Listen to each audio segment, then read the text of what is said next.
Hi, I'm Marni. Today we'll be covering how to deliver an effective intro story. We're ditching the pitch for something a bit more compelling, putting attention on the human side of sales, including the buyer in the interaction, rather than talking at them. So, why not an elevator pitch? Well, the elevator pitch often comes across as a one-way monologue rather than a two-way interaction. You typically are trying to cram as much as you possibly can into a very short amount of time, rushing through the process, and you lose sight of what's most important: the audience, the buyer, and whether what you are sharing is resonating with them or not. Put simply, it lacks emotional intelligence and it decreases the likelihood that you'll land the next step. For today, we'll start with the end in mind. I'll share a sample intro story. From there, we'll cover how you can deliver an effective intro story by understanding why it's important, how to prepare, and the importance of practicing and feedback. Now, let's dive in. For the intro story, we'll be using a hypothetical example based on my experience at Salesforce. We'll assume I'm an enterprise account executive and I'm doing research on my number one customer. I just found out that they have a potential need for a call center solution. Gartner has rated Salesforce as number one in the space for 14 years in a row. So it's a great fit.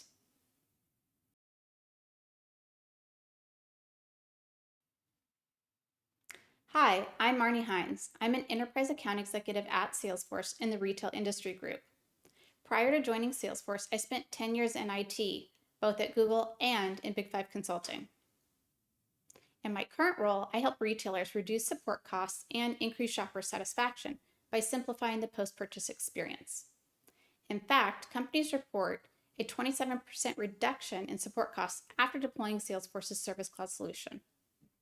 I understand that you've seen increased demands on your call center due to COVID and the increase in support inquiries.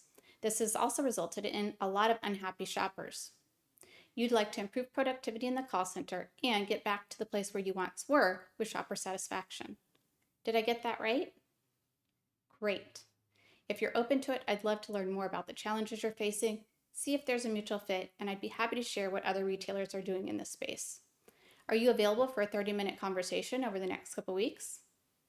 Great. What's the best way to schedule?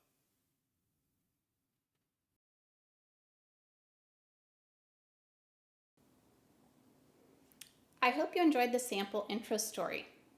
As I noted a moment ago, we'll now be covering why it's important to be able to deliver an effective intro story, how to prepare, and the importance of practicing and feedback. While we won't have time to cover the practice and feedback part today, I have made resources available online that you can access at the end of the video. So why is an intro story important? Well, people form a first impression of you within the first 7 to 30 seconds of meeting you. And 69% of the time, people are forming a first impression of you before you've even spoken. So it's important to be intentional about this. Influence and likability. People buy from other people. You want to be likable and come across as though you are of like kind. That simply means that you don't want to create dissonance. Rather, you want to create resonance. And you want to come across as though you are relatable. You understand where the buyer is coming from. You can put yourself in their shoes, and you're building trust quickly. Decision making. People base decisions on emotion first and then back it up with logic, data, and facts. So it's important to relate to your buyer on an emotional level. Finally, differentiation. It is noisy out there. You do want to stand out in a positive way. You want to show that you understand the buyer and you understand a solution that will work for them. And you want to do this in a way that makes a positive impact. If you're not standing out, someone else will. You never get a second chance to make a first impression. You never know when you might come across your buyer or when you might interact with someone who knows your buyer. So make each moment count. Now, what is an intro story exactly? Well, it's a brief description of your solution tailored to the buyer's problem, with the goal of sparking interest and evoking emotion. The end goal is to land the next interaction. Your buyer's probably not going to make a purchase decision in this moment, so you simply want to keep the process moving forward. And what is that process? The buying process from the buyer's perspective. And when does the intro story occur? Well, the reality is it could occur at any moment in time in this process. 80% of B2B companies are making purchase decisions using a buying committee nowadays with over 22 different stakeholders. So you never know when you're going to come across one of those stakeholders in this process. And B2B buyers are 57 to 70% of the way through the research that they do on vendors before they even reach out to the sales team. So I would argue that it's super important to show up prepared in the early stages when they're identifying the problem, building awareness, and doing research on vendors. Now, just like the buyer is doing research on you, you want to do research on them as well. You want to show that you understand them and you know them. In enterprise sales, this often happens at the start of the fiscal year during the account planning process, which can continue throughout the fiscal year. You want to show that you understand the company, its financials, as well as its mission and values. You want to show that you understand who their customers are, what their customers care about. And you want to show that you know the competition and where the buyer fares against the competition. It's also important to show that you understand the problem and that they're facing, maybe the top 2 to 3 problems, as well as any strategic initiatives that they have. You also want to show that you understand what happens if maybe that problem isn't solved by a particular moment in time. And does your solution maybe solve one of those problems? If so, who are the potential stakeholders that would be involved in that buying committee? The decision maker, any potential influencers, the champion, and get to know what's important to them. Admittedly, this can feel like a lot, and if you do your homework, it will pay off. If you don't cover enterprise accounts, I still highly encourage that you take this approach. Identify the top 10 high potential customers in your territory and do research on them, or do research on the industry vertical that you cover, or possibly the buyer personas. What's important is that you're understanding your buyer and seeing things through their perspective. Now, what makes a good intro story? Well, first, it's concise. It's 30 to 60 seconds or less. It's relevant to a material business problem and or a problem that a person has maybe at a company that they need to solve. And it also comes across as confident but not arrogant. It's authentic. You want to let your true self shine. Maybe tell a personal story. Show conviction. And you also want it to be personalized and tailored to the audience. You want to make sure that it's not about you, it's more about them. You might even have a different intro story for different stakeholders at your buyer. And it's also emotionally intelligent. You want to show that you're self-aware of how you are coming across. And you also want to be in tune to how you're coming across to the buyer and be able to adjust in the moment. What are the fundamentals of the intro story? Well, it's quite simple. There's an introduction that's followed by identifying the problem and presenting the solution. You then want to deliver value and show what you know and validate. You get to show off that research you just did. And then there's a call to action. The introduction. You want to share your name, your title or role, and the company that you work for. You might consider including something about you that is relevant to the buyer.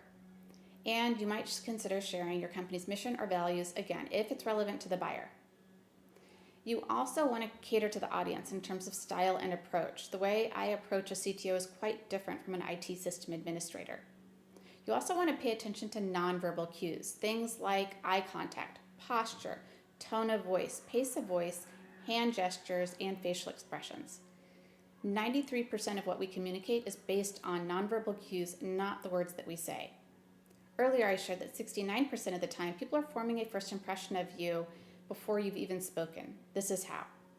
You also want to build rapport quickly by using the buyer's words and their language. For example, using the term shopper instead of customer.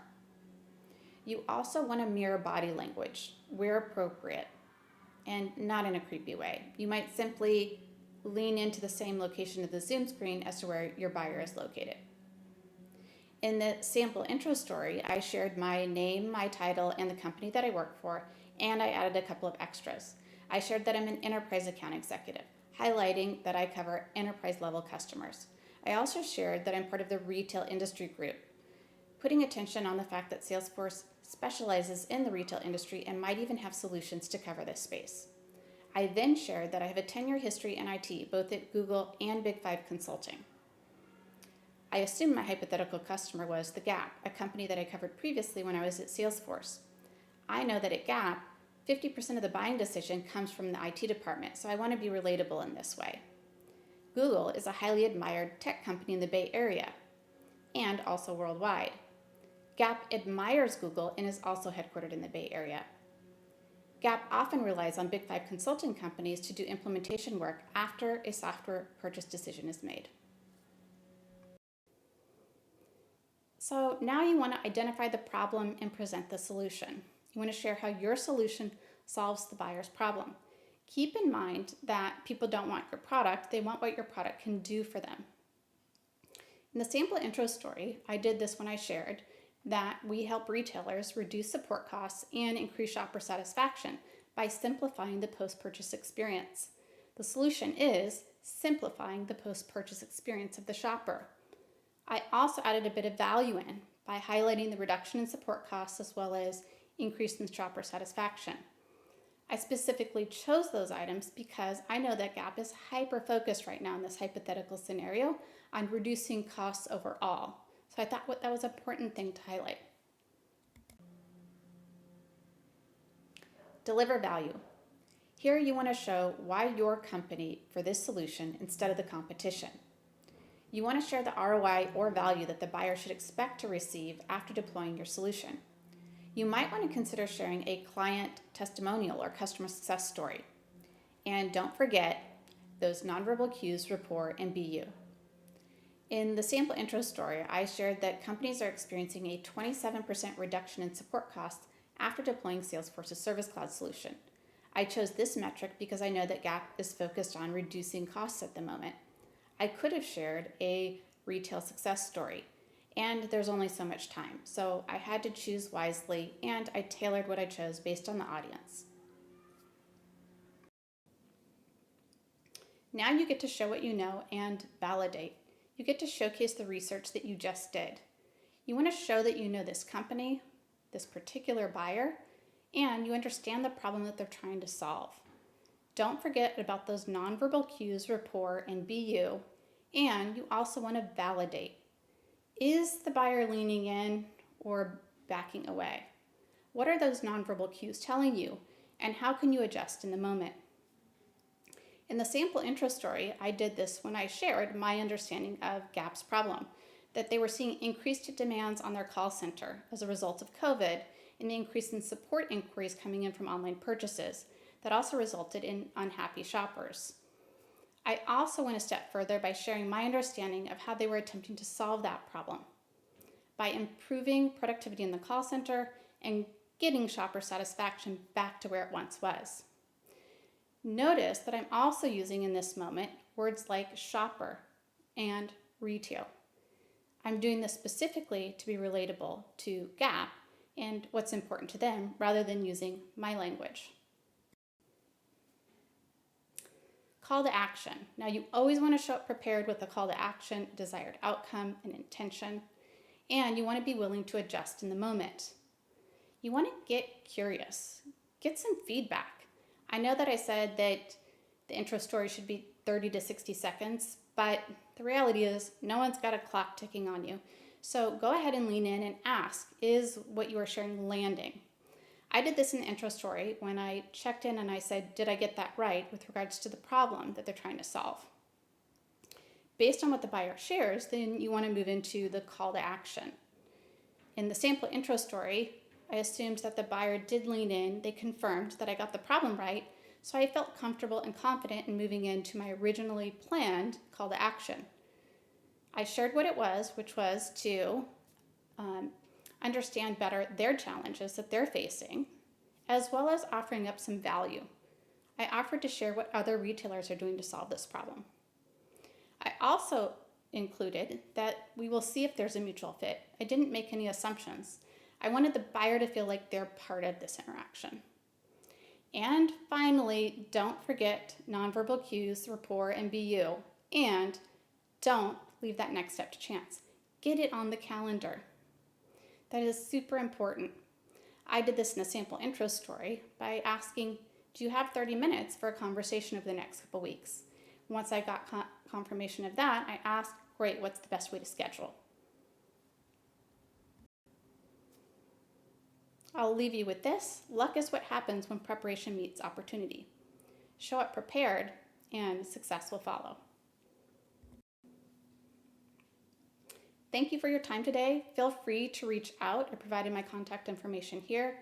I'd be happy to answer any questions or have a conversation. And feel free to download the practice guide using the QR code here.